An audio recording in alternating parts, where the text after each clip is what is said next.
It's your girl, Real Talk Tina here, and I just want to go over a few important things that will keep you in the game the longest. As you may know, about 80%, 87%, 87% of agents get out of real estate after 5 years.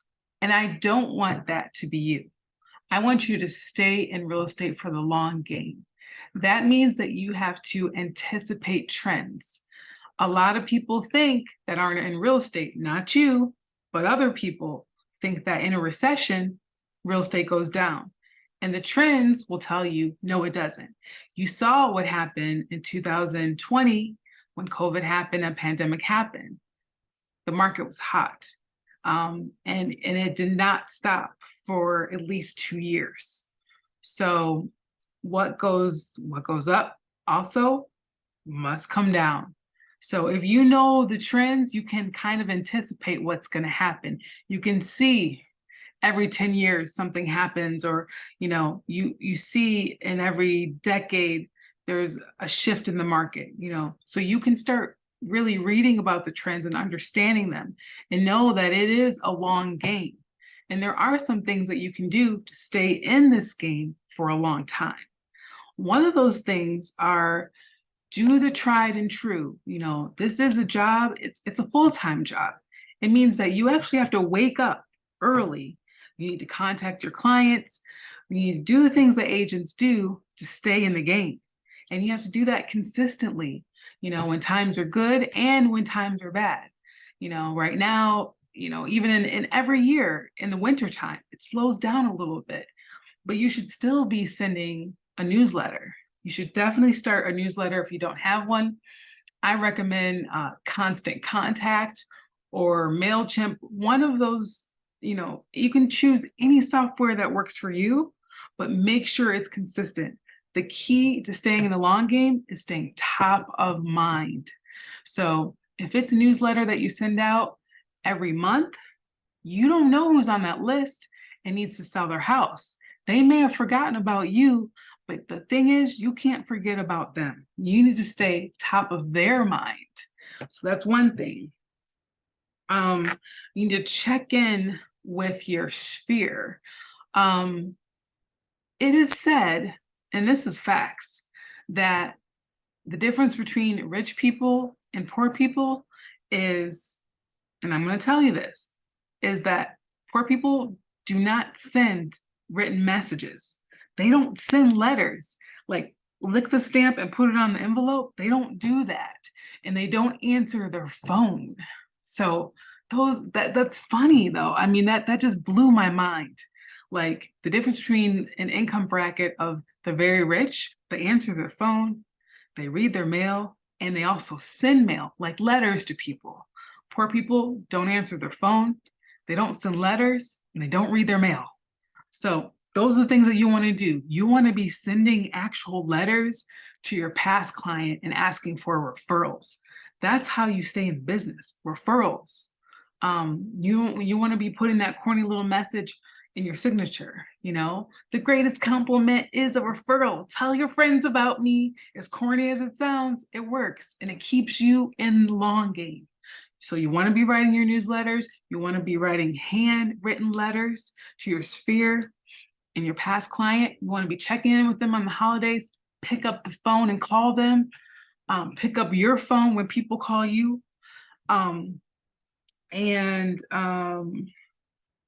Yeah, so you just really have to anticipate the trends as well.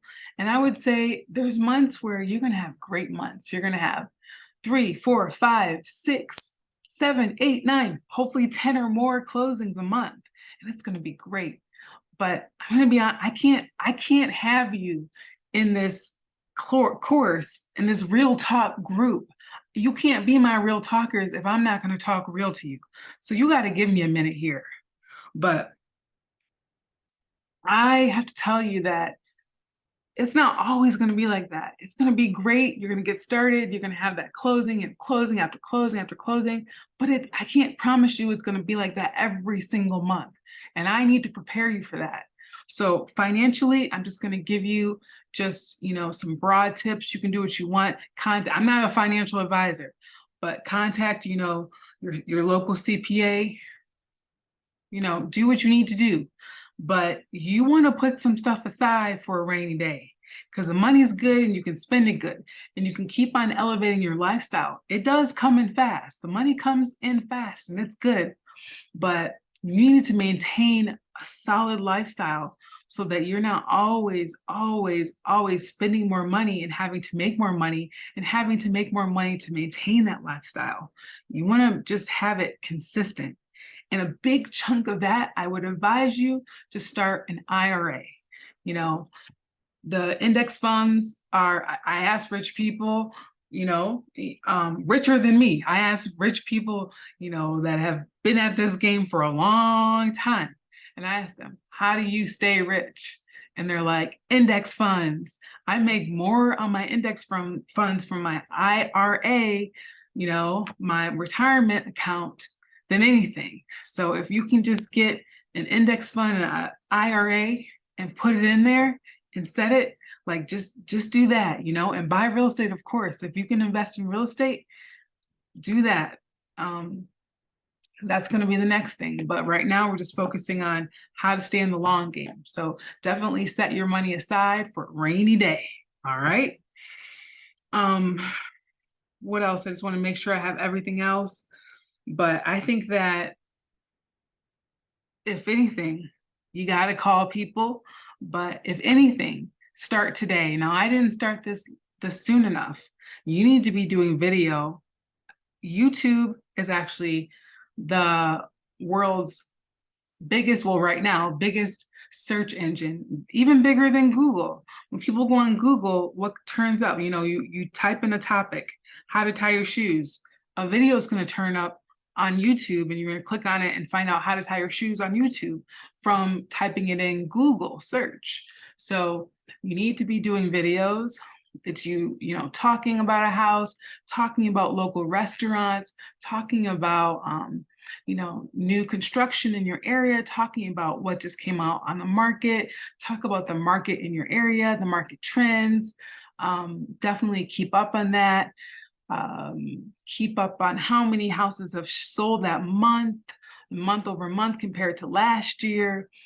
There's endless topics that you need to talk about, but you need to do a video. And I know it's painful. Like some people hate going on video, but get over that shyness, get over that apprehensiveness. You need to go ahead and do a video at least every week. And by the time you look back, you're going to have 52 videos and you don't even know how you got there. But it's all about staying consistent when the market is slow, staying consistent when you're busy, staying consistent all the time. I think some people are like, why would I hire an assistant? But if you don't want to get on a team, they all have assistants that qualify the leads and book the appointments. They all have inside sales assistants who help them get the clients and close them, set it up. So the only thing that you are doing is actually meeting with the client. You're being a salesperson and you're closing the deal. And that is your job. And you're having a TC, transaction coordinator, to write the contracts. If that's legal in your state, it's not legal in all states. But if they're licensed, they can write the contract. But if your assistant isn't licensed, you can't write the contract. But yeah, they're hiring TCs to write the contracts and to schedule, any inspections. If you're on the buying side, if you're on the listing side, hire the photographer, have them go out and just make sure all points of the transaction are in line and it closes on time. On the buyer side, the lender is set up and everything's going smoothly on all accounts.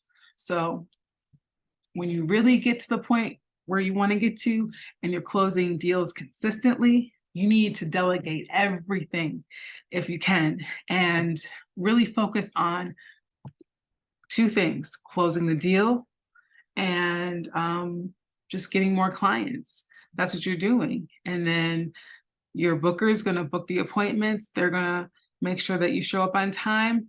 All you got to do is just meet the client. And that's it. If you do those few things, 5 years will pass and you will be at the top of your game. But I don't want to check in on you in 5 years and see that you have moved on and you gave up on real estate. That's not going to be you. So if you follow this advice, you will be very successful and you will be on your way to being in real estate and having a very, very, very fruitful career. Good luck.